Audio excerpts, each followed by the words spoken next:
Hello everybody, welcome back to the channel. Got another SK Modified Fix Series race for you. This time we are at Stafford Speedway 9. Decided last minute to jump in this race, tried once or twice this week at these and they haven't gone the best, so hopefully this time's the charm.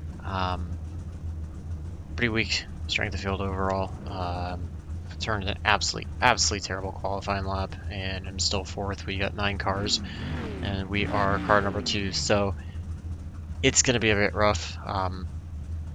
Getting back to starting on the outside, which makes things fun, and also may or may not have anything for the front too. We'll see. Yeah, I don't really think I can drop any more than I am, so we're just going to try to finish as best as we can. See if we can not lose too many spots off the start. We need to follow try to get our way to the 1. bottom, just both for the line as well as for track position standpoint. So yeah, we're just gonna try to do the best that we can, not get taken out, although I'm quite nervous about the 7 to the inside that, you know, may pull something stupid with all his weaving. So try to do the best that we can and hopefully get a clean oval race in again. Just have not had very good luck, either self-caused or being caused by other people. So yeah, just what we can do. Should be fairly fast. I feel like I'm slowly learning how to drive these things on this track, given the messed up front end heights that are plaguing entry issues, but I don't know, we'll see. Just try to make the most out of this. 7 really does have me worried quite a bit that he's gonna, you know, slam into somebody or swerve into somebody or do something stupid. I got a feeling the 3's also gonna try to be fairly quick on the inside, so we're probably gonna lose at least 2 or 3 spots off the start. Go, go, go. And we're rolling now. Didn't quite get the shift we want. We're gonna try to jump down in front of the 3. 7 does get into the 4 like I kind of expected. 4 gets shuffled out. 1's got an easy start on the outside. Maybe we should have run to the outside, although that would have been very tough with the 4 out there. He's pinching us down. Finally gives us an accident, and there's half the field taken out right behind us. So for once, we're not involved in that accident.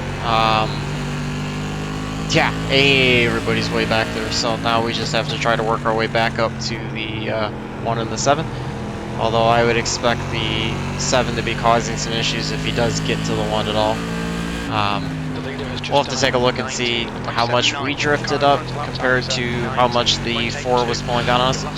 I know the initial contact looked like it was on the 4 for coming down on us, but we'll just have to check and see what we did. Switch over to session best lap, try to find some speed, hit the marks consistently. Not wear out the tires too much trying to get back to these guys, but see if we can.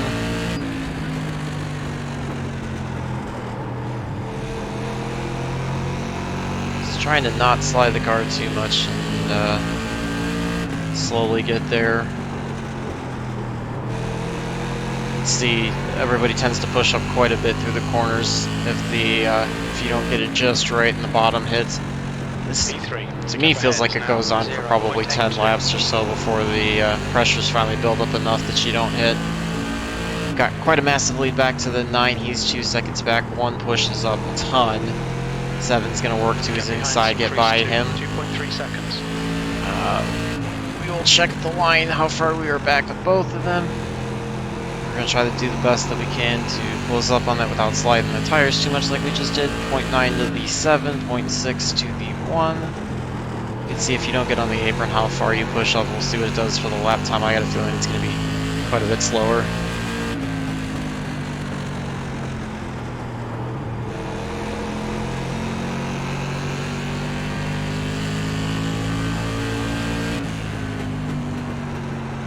That lap was a 19.93.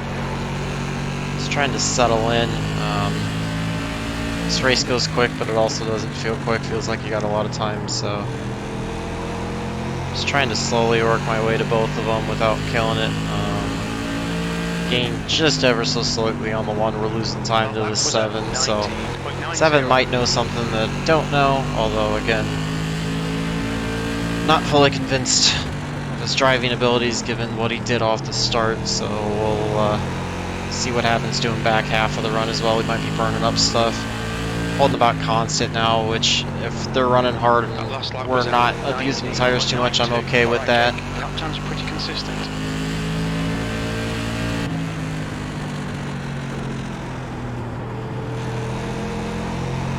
Just trying to get on the throttle at the right time without getting on too hard or too early and slide it. Looks like we lose 10th to the 7, but keeping even with the 1.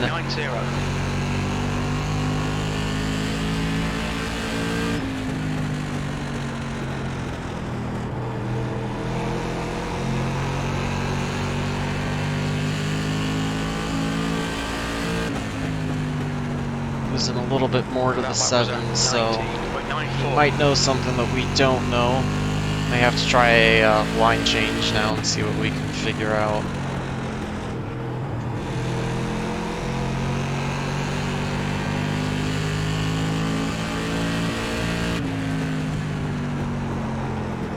You can see we got a little hot in the corner. I had to tap the brakes. That's going to kill the momentum off the corner. Got the 8, looks like he's getting out of the way in front, so hopefully extend the same courtesy once we get to him. No pressure from behind at all. We've lost a little bit to both the 7 and the 1, but trying to play around with the line and see if we can figure out something that's a little bit faster to get back to him. Looks like the 1's going to mount a charge back on the 7 now. Wouldn't be shocked to see contact there if the 1 does get to him.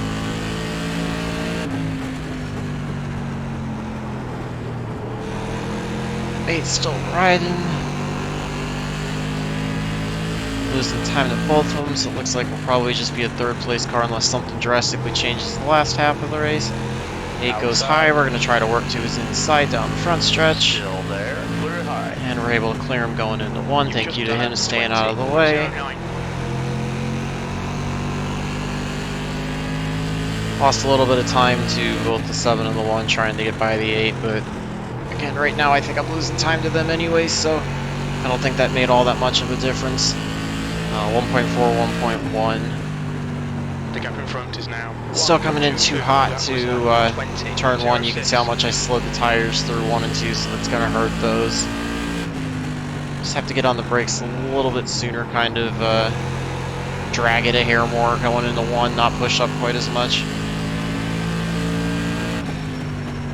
That was a 20.14. Still the same thing, but it wasn't as bad.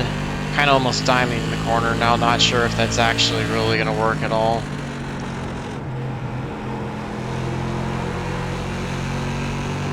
Let's see if we go back to using the apron a little bit to try to help the rotation. You've just done a 20.13.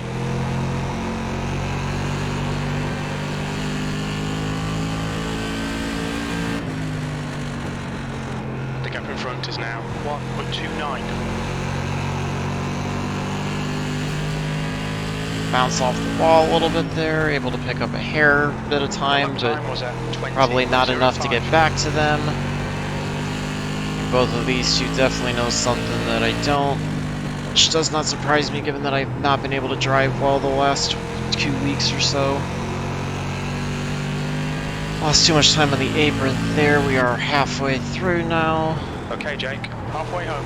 Fuel looks Hoping good. maybe somehow they're burning up tires and we're able to close in big time the last half, but don't expect that with that gap continuing to open up.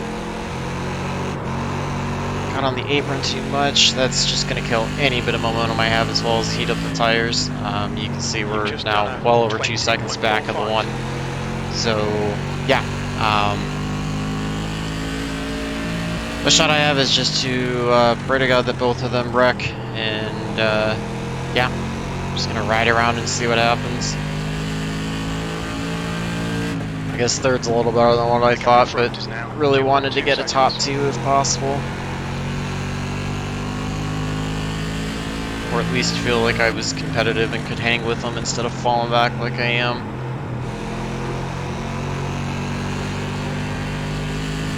bounce off the wall a little bit. Your lap time was 20.09. Just could not seem to get the right entry when I hit the brakes. Tried to take a little bit of higher line to be able to dive down, and it just did not want to turn in.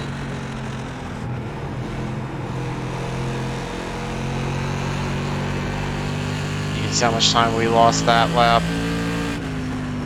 That lap time was 20.24. Just cannot get this car to rotate into the corner like I want. The gap ahead is now 2.6. Try going back to using the apron, see if it helps at all.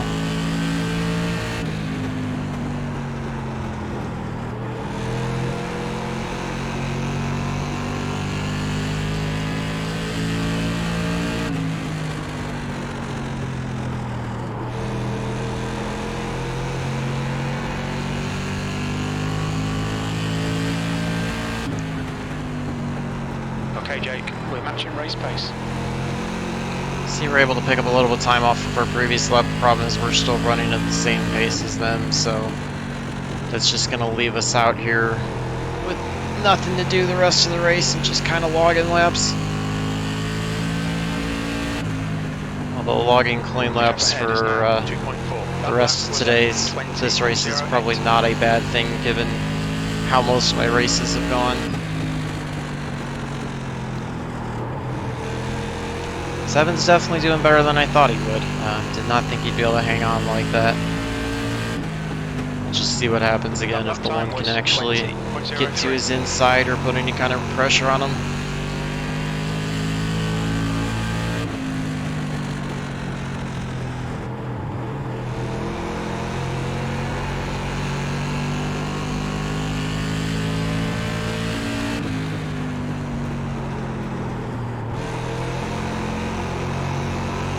Front is now 2.5 seconds. You see they're both just pulling away. I don't think I'm going to be able to figure anything out in 10 laps. The speed limit is 35 miles per hour. They're just gone. We have absolutely nothing for them, so not sure what the correct line was. I still don't seem to have it figured out, so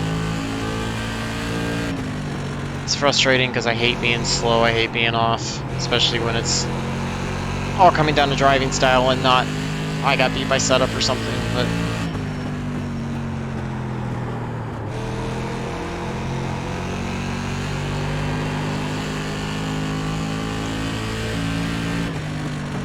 just cannot seem to find the right groove.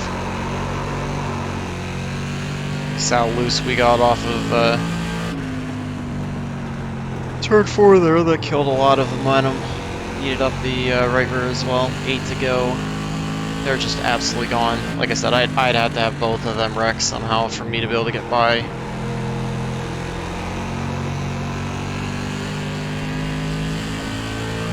Frustrating. Shouldn't have felt like I was this far off the pace, but I guess I just never could figure this one out this week. So as soon as the last couple of weeks have gone that way, I had you know, a really good run first half of the season or so, able to figure out how to drive these pretty quick. Usually was decently competitive for a top 2 or top 3 in a tough split. And now the last couple of weeks I just have not been able to figure out how to drive them quickly. So you've just done a 20. Go to work, try to correct it. May try to do, you know, a couple more this week in this track and see if I can figure out what it takes. Learn some different driving skills and know what scenarios they need to be applied in. We're gonna whack the wall. 6X, we definitely got some right front damage. Yeah, that was just me driving it way too hard off the wall, so, or off the corner. Stupid mistake. Did not need that instant point at all. No pressure from behind. There's nobody even there, so not worried about that in that sense. But just a stupid unforced error. So 4 to go. We're just gonna try to finish this out as cleanly as we can. Literally nobody to battle up front, nobody to battle behind. Just kind of riding around in third, way off the pace. So, in front is now 4.6. Guess it's a good thing we didn't enter a tougher strength of field because we would have actually gotten our butts handed to us and really been off the pace. So, I guess some things work out in some way that we can at least finish close to our car number. So, come to the line with 2 to go. making sure to stay way low off of 4 now so I don't whack the wall again. Just kind of rolling the car around the slope. No advantage to gaining any time at this point either direction, so not really worried about driving the car very hard, rather worried about driving it safe and not picking up any more incident points, because likely we're not going to gain safety rating now after that hit, although I don't know if we would have off the start either. On our final lap. More to go. Keep it together, we'll be on the podium. The gap ahead is now 5.2. Yeah, lost way too much time to the 7 and the 1. That was super frustrating. Just really felt like I got absolutely schooled in driving, and we spin it off of 4, so we might not even get 3rd. Gotta get it rolling so that we can cross the line in 3rd. Just absolutely terrible driving at the end. Completely stupid unforced errors on my part. Those were just unacceptable for lack of any better term. Yeah, just I was trying to drive it safe and did something stupid, and yeah, I don't. Embarrassed to show that to you guys, but yeah, that is what it is. Let's go take a look at the first lap and see what happened. You see the 4 gets going. 7's gonna give him a shot right into 1 right there. You can see it got him loose, sent him to the inside. 1's gonna get by on the outside. 7's gonna pull to the inside of the 4. We're gonna try to get to the inside of the 4 as well. Try to do it for 3 and 4. We're going low. 4 makes contact. I don't know. Let's take a look at that and see. So naturally, I'm coming up. I cannot hang on the apron. I don't know. I would say the 4 is coming down, although I don't think he should be able to see me, or at least know I'm there at that point. There's going to be the initial contact that iRacing did not call my fault. That straightened it out. And I don't know, I guess on me for coming up the track after that, but you know, it kind of set me up the track when he whacked me, so I don't really know what I was supposed to do there. Yeah, I guess we'll just call that racing incident. I mean, maybe don't force it so hard to the inside of him, but also just try to learn to have a little more room next time. So let's go take a look at the results, see how bad everything is. We should at least gain a tiny bit of I rating from it. Safety rating, like I said, because those last 2, the wall and the spin, we shouldn't gain anything there. 1734, pretty weak overall. You can see we were on the fast lap about 100th off, but you know, on the pace on the end, just way off. Gained 25, lost the .04 like I expected. So got a lot of work to do there, but finally nice to at least get some I rating out of it. Yeah, try to get a better one. Just yeah, not the best race that I had. So hopefully you guys were able to learn something from it. At least enjoyed watching it. As always, remember to leave any comments, suggestions, feedback, anything below, or anything else that you want to see. And remember to like and subscribe as well. Stay tuned for more videos. And as always, have good races, clean laps, fast laps, good finishes. Thanks for watching.